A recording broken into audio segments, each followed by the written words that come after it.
All right, the Central Bank of Nigeria has called on banks to inform them that the FX rate cap has been removed at the I&E window, investors and exporters window. Hence, banks and other participants in the window are allowed to trade freely at any rate, subject to a 1 Naira spread between the buy and the sell rate. We saw the rate close at about 664 Naira yesterday on the I&E window. Joining us to discuss further, we have the Director General of the Manufacturing Association of Nigeria, Mr. Segun Ajayi-Kadir. And also we will have, of course, Mr. Bismarck Rewane of Financial Derivatives Company Limited joining us. Mr. Kadir, thank you so much for joining us this morning. Good morning to you.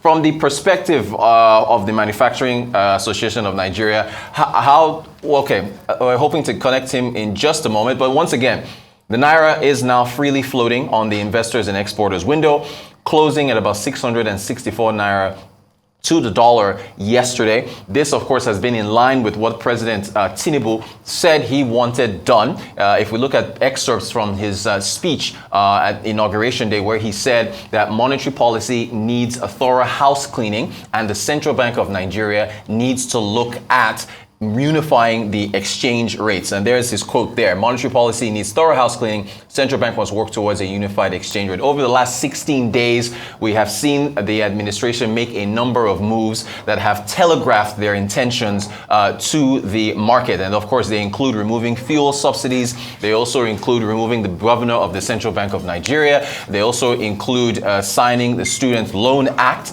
and also unifying the exchange rate. So we're going to be looking at what this means for the economy, as far as the impact on the economy is concerned, what it means for the average Nigerian. We saw the stock market, for instance, yesterday continuing its bull run for the last 2 days, closing at about 3.13%, almost a 15-year high. Yeah, the year-to-date return 17.04% so far. So this seems like the markets are reacting positively to what's occurred with this news of the exchange rates being allowed to trade freely on the investors and exporters window. So yes, we are joined now by Mr. Bismarck Rewane, Managing Director, CEO of Financial Derivatives Company Limited. Good morning, sir. Thank you so much for joining us. Good morning.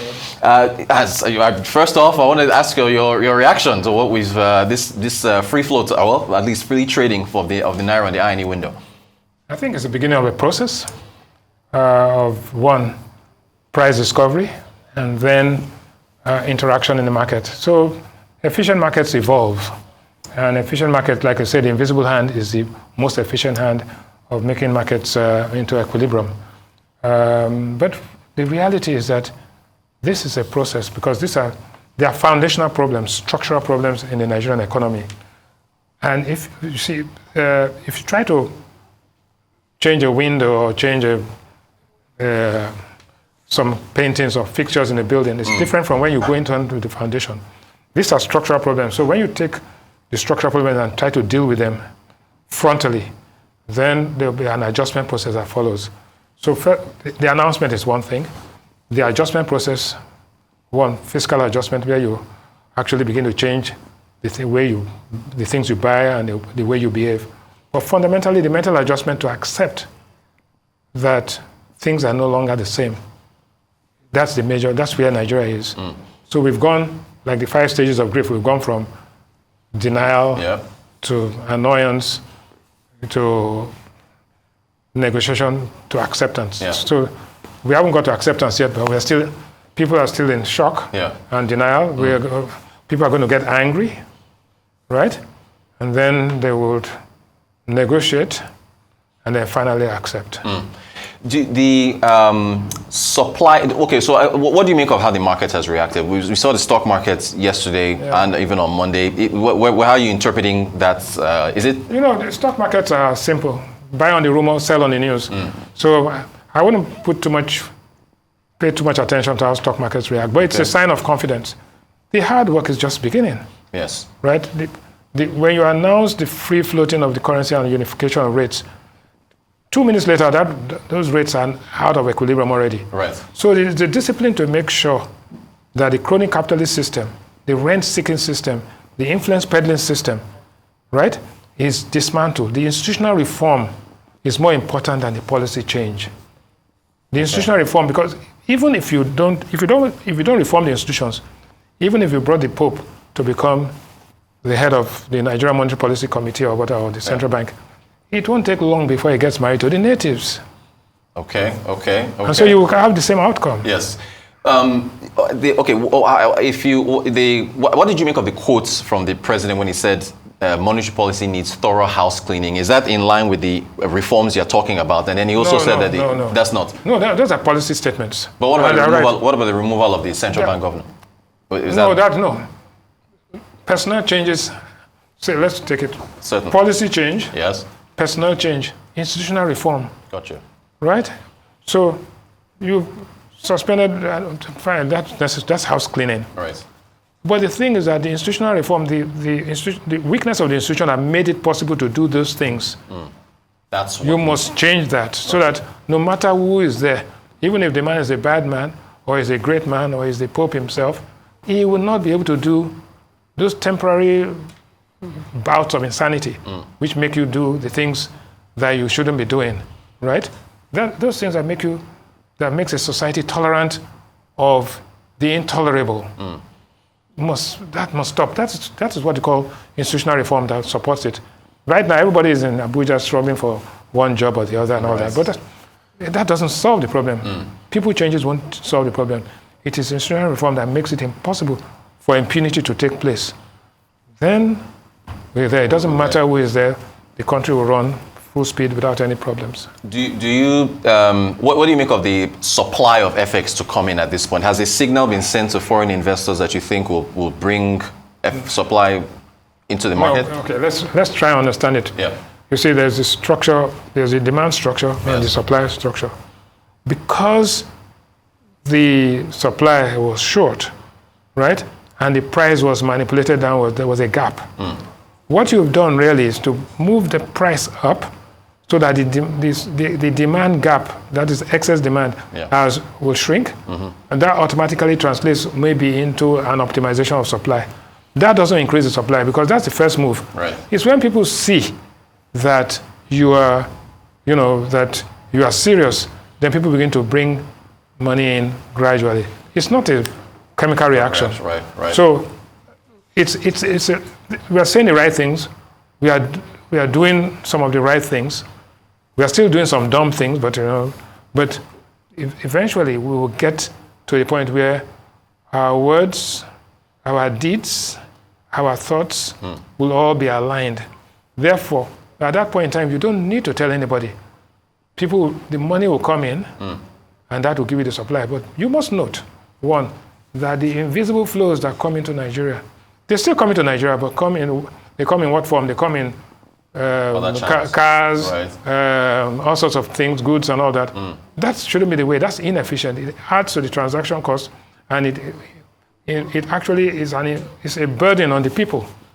It should be the fact that Rotus is in Frankfurt and he just makes a payment into his account at UBA or Access Bank in Frankfurt, automatically is there. And British Airways or Emirates wants to remit money, and Access Bank buys the money from Rotus, and without going through all of this thing about trapped funds, $12 million trapped, all those things. At the end of the day, the Nigerian man is paying more for it. And there's only so much that people can tolerate before they flip over. Right. And you begin to see signs of unrest. So the solution is, like I said, make the right policy announcement, make the personnel changes that you consider fit, because you can only work with the team that you can work with.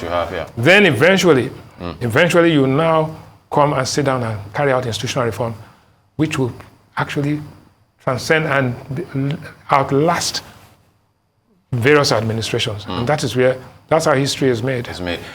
We hopefully will have Mr. Segun-Kadir of the Manufacturers Association of Nigeria. I think we're still trying to connect, but I also wanted to talk to you both about the manufacturing sector. The imports dependency on the part of the manufacturing. How do you think that can be reduced over time? I don't think the goal is about reduction of imports. You see, the whole thing about international trade, that if every country focuses on those things where it has a comparative advantage, So I am making cement. I'm producing LNG. I'm producing cashew, right? I don't need to start making Coca-Cola. No, forget about that. That's something. Yeah. I don't need to start manufacturing glasses for cars and all this. No, I don't have to make. I will concentrate on those things that have a competitive advantage. And the revenues I get from that will be more than enough to compensate me for the things I import. You can be totally import dependent, but as long as you generate enough payments and receipts, right? If I send out Davido and Burna Boy and Tiwa Savage and they're making enough money, that could be my export. Gotcha. And I can be importing anything else. Gotcha. So because it's balanced by the... Absolutely. So your visible trade balance and your invisible flows come in, and your people are better off. Okay. This whole idea of trying to be everything and running a Robinson Crusoe economy, it doesn't work. That's very, very old school. It's anachronistic, it is counterproductive, and it's just not there. Right. So you have Elon Musk and others producing graphite in Mozambique to carry out, to go and do, the electric cars and so on. Cars. Yeah. So there you are. Right. Columbite and all that. So there's a lot more that we can do where we have a competitive advantage rather than trying to be a jack of all trade and master of none. Thank you, sir. I think we do have Mr. Segun Ajayi-Kadir, the Director General of the Manufacturers Association of Nigeria. Welcome, sir. So I wanted to get your take. We also have Mr. Bismarck Rewane also with us, Managing Director, CEO of Financial Derivatives Company Limited. Mr. Kadir, how are you, from your perspective with the Manufacturers Association, what's your reaction to the decision to allow the Naira to trade freely at the INE window? Well, I think, thank you for having me. I think what has happened has tends to be in line with what we had anticipated, that there would be some measure of unification. And so this floating has tended to narrow, if not remove, the gap between the official rate and the parallel market rate, which we have always complained has been inimical to productivity, particularly manufacturing. So our immediate reaction is to say, yes, it has its pros and cons, but at least it has given us a measure of certainty, and we are able to plan better. We are able to anticipate what we will require to import our raw materials, spares, and machines that are not locally available. But like I said, it comes with its plus and minuses. Even when we had the official rate, most of our members were unable to procure Forex at that rate. So most of them, and for a greater percentage of their needs, they were having to rely on the parallel market or some other means. So I think to us, it comes with a lot of certainty. We believe that is going to create efficiency in the market. It could lead to capital inflow, and it could also give us a market penetration in other places. It is going to make to improve our participation in the export market. It will be best for us now to export so that we can earn the dollar. And we believe that even foreign investors might look this way. As manufacturers, though, there's a downside. It's going to make our imports more expensive. And so you will expect that the cost will also be transferred to the final consumer. So I think there are pros and cons, but on the balance, I think we see it as a positive development. All right, Mr. Rewane, your response. I think that we should look at this as a process. And let me tell you how it happens. You have actually reduced significantly the amount of subsidy in the petroleum market. You have actually started the process of unification of exchange rates. It has to be followed by an harmonization of that with your interest rate markets. In other words, thank you. Okay. Because for every dollar transaction, you need a Naira to back it up. To the extent that you are now paying more Naira for a dollar, it means that you need more Naira. But you cannot get the price of Naira is the rate of interest on which you borrow that Naira, right, or the rate of interest you get on that Naira that is invested. So transaction one, policy one is reduction of subsidies, which increases the government revenue, but it also takes money from the pockets of the people. The money you are using to buy additional petrol now goes to the government. Two is that you are now buying foreign exchange at a higher rate, so you need more Naira. Now, three is that you've got to either take money from your savings account to give to the government, to give you the dollars, or you got to borrow it. So if you don't have those three things in equilibrium, there will be a distortion. I heard the president say, one, we must remove subsidies. Two, we must unify exchange rate. Three, that we must have lower interest rates. You cannot have lower interest rates and a strong currency at the same time. You preempted my next question. Okay, so yes, yeah. That is, so I understand that it's early days, so I guess that will be done. Followed by a number of things. But let me tell you what the true impact is. One, because just using a normal regression model will tell you that if by increasing the petrol price from 200 or so to 511, if the FAC that was shared last month was about 712, yes, right? Billion, yes, yeah. 712 billion. Yeah.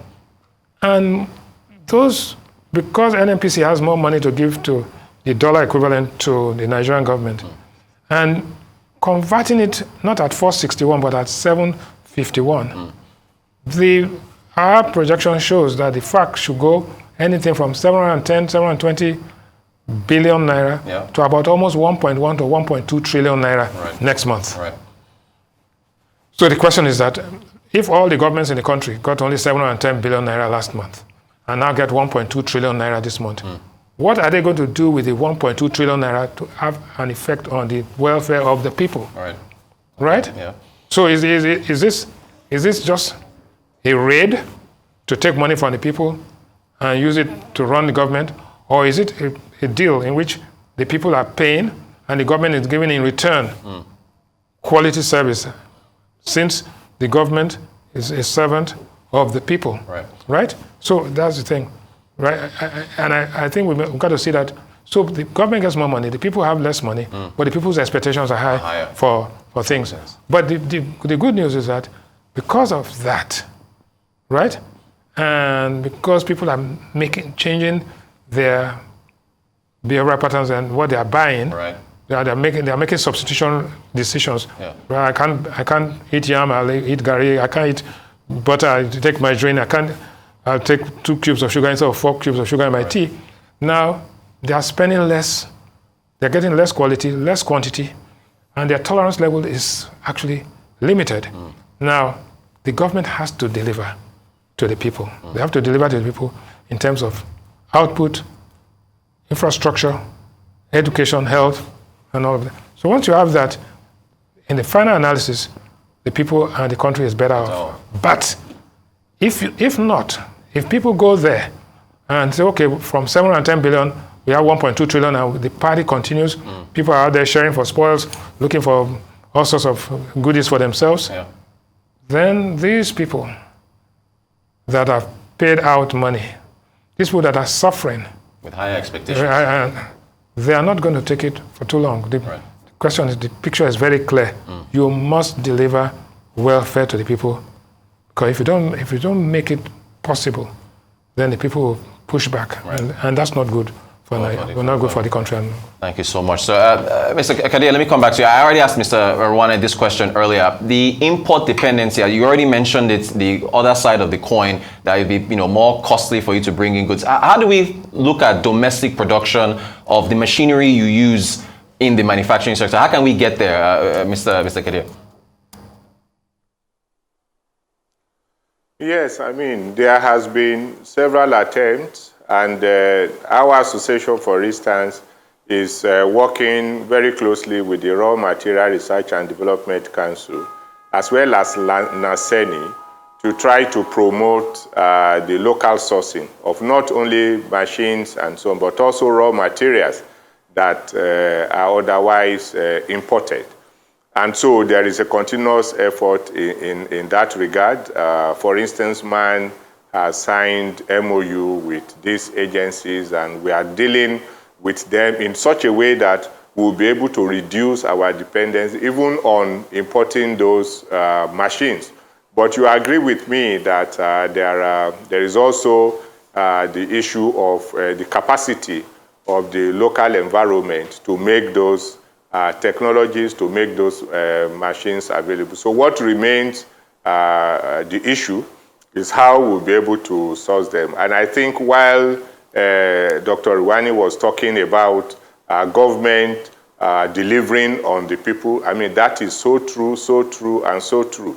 And the same thing should go also for the manufacturers, such that we'll be able to also ameliorate the challenges that we are going to face as a result of this floating of the Naira. He has indicated, for instance, that it is very difficult for you to achieve all of this and still have low interest rate. I mean, that is true. But we believe that there should be special purpose vehicles that may be able to reduce the pressure of the interest rate on manufacturers. There are credit facilities that are made available through BOI. And so if that is expanded, it might be able to, in a way, make manufacturers, the productive sector, to be able to have a better interest rate. Because especially for the small and medium scale industries, it is extremely difficult for them to fund their processes, even for local purchases of the raw materials that they require, not only for imports. Thank you so much, sir. Mr. Rewane, let me get back to you. So we're expecting a short-term, I guess, price shock from fuel subsidies and I guess this exchange rate movement. What I want to ask you now, but nobody likes the word palliatives anymore. They're calling it interventions, if you will. What do you think can be done to alleviate this? You've already talked about the FAC allocation, estimates moving from 700 or something billion to over $1 trillion. Is it, are we transferring a subsidy to reduce cost of food or transportation? How do you think that can be managed? Because it seems like a pretty tough. No, the question is, what is the program of the government in transferring this money? Last time, let's learn from history. Last time we took all of this money away, and we set up an institution called Shopee. Right. Shopee was just a bridge to nowhere. People got there, drank themselves drunk, and did nothing. Right. We were supposed to have buses and urban transit and all these things.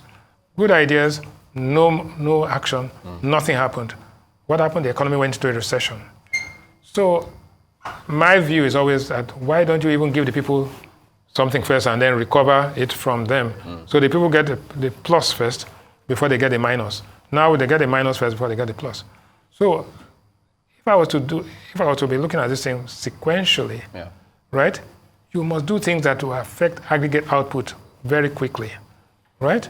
So you stop the bleeding, you stop the leakages, but then there must be massive programs, right? Including bridges, roads, and everything. The concessioning of roads had already started. Yeah. So when you have all those kinds that actually reduce the bottlenecks and increase output, you will see that inflation begins to taper down, because from every model I've seen, inflation peaks at about 27, 28, and then begins to taper downwards because, one, the demand for goods drop, two, the supply of goods begin to increase, right? So I think that is the first thing. The other thing is that because of the appreciation, the currency will appreciate. Today, everybody is buying, all the goods you are buying are priced at about 750 to 800 Naira a dollar. Right. If you now, and our PPP model shows that the fair Just value... for our viewers, can you just, PPP means purchasing power parity. Thank you, sir. Okay, the purchasing power parity model shows that the Naira should be trading at about 654 to 680 Naira to a dollar, right? Currencies normally move towards their PPP value over a 3 to 5 year period. So that's where it is. Then if you add speculative costs, illegitimacy, and all of that, you add another 20%. That's where you are. So if you take 20% of 800, it brings you back to 640. Okay. So the true fair value is about 640, 680 Naira per dollar. That's where there's unification. Now, the discipline to make sure that you intervene at fair value, to make sure that the currency is not overpriced or underpriced, is what goes into the institutional reform that we're talking about. So there's discipline rather than creating different windows for arbitrage and regulatory trespass. One. Two is that it's not like palliatives and those things, palliatives and all those interventions are to help, clean up the distortions that take place from time to time. But the country and the world, the global economy is not run on distortionary basis. It's run on normal basis. So you have cyclical downturns, cyclical upturns, bull markets and all that. But Nigeria is the largest economy in Africa. About 19 to 20% of all output in Africa is from Nigeria. Nigeria will benefit significantly from the African Continental Free Trade Agreement. The Single Market Aviation Treaty will benefit from exporting cement and aggregates across to other countries. Nigerian banks are in almost every nation of Africa, exporting capital and things. So there's cashew nuts, soya bean and all. There's a lot that can be done. So if we focus on that, and I think that's the key thing. But it will never happen, or it will not happen, even if it happens, it will happen suboptimally if we have all of these distortions and bottlenecks in the economy. And so we got to dismantle it little by little and follow it with institutional reform so that a few people that have deviated from the norms of society out of all of the abuse that has taken place need to be brought out, brought in line and penalized so that it becomes a deterrent to others who may have that tendency in future of going in that direction. But generally speaking, the picture looks a little bit brighter than what it was. In fact, a lot brighter because you are now dealing with the structural problems. But it is to maintain the discipline to actually take it from just dealing with the contemporary problems and getting the confidence of the people back. I think that's the sequence. And then to answer the question of our colleague on the Manufacturers Association of Nigeria, if the economy is growing, there are enough avenues to support the ordinary man, to support small and medium-scale enterprises. There are channels for this. There's a Nigerian Mortgage Bank, there's the Nigerian Bank of Industry. There are also development banks. There are all so many. There was even a People's Bank at one time before it went under. So those things will be there, right? But when you define things like palliative, which is a no word, after NSAS, the word palliative becomes don't say it. Right, a pejorative. Right? Yeah. So it becomes a source of abuse. Most of these intervention programs, there was more abuse than positive outcome. Absolutely. So I think, again, people are very distrustful of government. At any time there's an initiative, then people just say, "Oh, wait a minute, what's the catch?" Right. So I think that's the what I call it, the trust deficit has to be solved very quickly, especially in Abuja. Gotcha. Thank you, Mr. Rewane. Mr. Kadir, let me come back to you. We were listing a number of challenges that the manufacturing sector is facing. FX scarcity is one. Mr. Rewane has already touched on the issues that are also facing the sector. What do you want to see next? As we wrap up here, I wanted to get the thoughts on the both of you. I guess next steps. What do you want to see next from the sector? Is it that's on our screen? Is it the borrowing cost? Is it the infrastructure, power supply? What do you think, Mr. Kadir, for your sector? Yes, I think some of the major issues that we have outlined, the government appears to be saying the right things and then probably taking steps that virtually everybody agrees is in the right direction. But like we said, it's actually deep, the deficit, the trust deficit that Nigerians have, and especially in the manufacturing sector. There are perennial challenges that and lots of promises that have been made about being resolved. For instance, you mentioned the issue of infrastructure.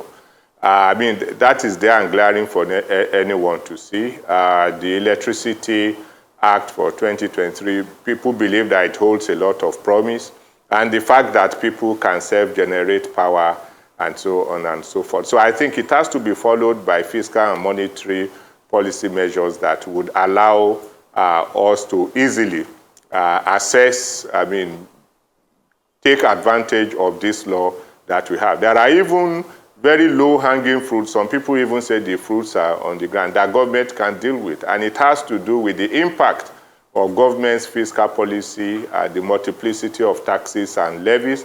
The Joint Tax Board, for instance, has just unified the collection of taxes, but some state governments have already taken that license to impose outrageous and sometimes quite irresponsible taxes to impose on the people. You can imagine asking a small-scale industry in Kaduna to pay haulage fee of 5 million naira. I mean, that is ridiculous because he is not even able to make that turnover in a quarter of the year. So, I mean, there are those issues that the federal government, the state government, and the local government have to work together on these multiple taxes. There is even a recent fiscal policy measure that was implemented by the administration that just passed. Government created its own roadmap for 3 years, starting 2022 to 2024. And barely 1 year into the thing has escalated the excise, in spite of the well-researched document that was given to them, showing the obvious negative implication that even threatens the survival of those industries. So one is looking forward to a winding down of those things and discussion with the stakeholders. I'm talking specifically about the excise duty on alcoholic beverages, wine, spirits, and tobacco, and even the green tax that is being introduced without any form of regulation or guideline as to which industry is going to be affected and which would not. It's not even defined what single-use plastic, for instance, is. So I think this lack of coordination and the fact that we don't have institutions that has the capacity to engage, to research, and to know the implication of government policy. We are looking to government being more coordinated in that. Everybody agrees, most people agree, for instance, that the president has said the right things, but he needs to follow up in the kind of people that are going to implement these policies. They need to be able to follow through so that we don't fall into the trap of achieving successes in one area and in another area you just take away the policies. I mean, there was so much lack of coordination between our monetary and fiscal policies in the past, in the recent past, that one was beginning to wonder whether it is a deliberate attempt to give on the one hand and to take from the other hand. We also have this issue at the port. I mean, all these things I'm saying, they are things that can be very well achieved, probably within the next few months. We have the situation at the port that people have created an industry around the gridlock and have made it impossible for you to get your goods delivered on time. You can imagine, for instance, the cost of importing a 40-foot container, bringing it from Singapore to Apapa, is virtually the same taking it from Apapa to Agbara, which is just about 27 kilometers. And it will take you weeks for you to be able to clear those ones. So I think there are steps that needs to be taken by this new administration to engage with the stakeholders so that they will be able to address the challenges that are confronting the sector. The performance of the manufacturing sector has remained very, very low. And I think we need to deliberately make attempts to ameliorate them. Luckily, the president even mentioned in his speech that he was focused on promoting domestic production, I mean, which is as against importation. So I think this should be followed up with action and should not just remain the regular promises that we have had, that we are not followed up with the requisite action. Thank you, sir. Mr. Rewane, you get the last word. You want to weigh in on taxes or anything else you want to see from the administration? My point is simple. Yeah. That the amount of disequilibrium before now, if you quantify it and by taking a standard deviation, you find that there's been an almost, if these 3 steps take place, 1, petroleum, 2, exchange rate, and then 3, interest rates, you'll find that almost 80% disequilibrium has been removed, which means that the changes that are going to come will be less painful, more productive, and the impact will be better felt, right? Right. So that's the first thing. The bitter structural things have been addressed. 1, petroleum. 2, exchange rate. Then 3, interest rates. 4, fertilizer, and then power, cost-reflective tariffs.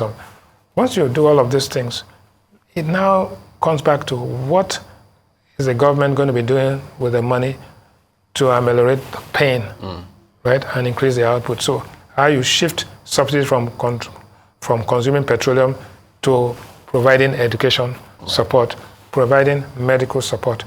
That's a management problem. That's not a policy problem. So if you have a good management team, you'll be able to achieve that. If you have a bad management team, you will achieve the counterfactual, right? Yeah. So my view is that you've done the most painful structural things. It's now time to follow through, right? It's about management, it's about communication, it's about handling it and bringing everybody into the net. So that's politics, and that's for the politicians. So as an economist, I think first things have been done. Now management. 3, monitoring. But after all said and done, the institutional reform that will make us never again to get back to a situation where we are held captive by the wrong people. Our thanks to Mr. Bismarck Rewane, CEO, MD of Financial Derivatives Company Limited, and Mr. Segun Ajayi-Kadir, Director General, CEO of the Manufacturing Association of Nigeria. Gentlemen, thank you both for joining us to talk about the exchange rate and also all the other issues facing the manufacturing sector and the rest of Nigeria's economy. Thank you so much.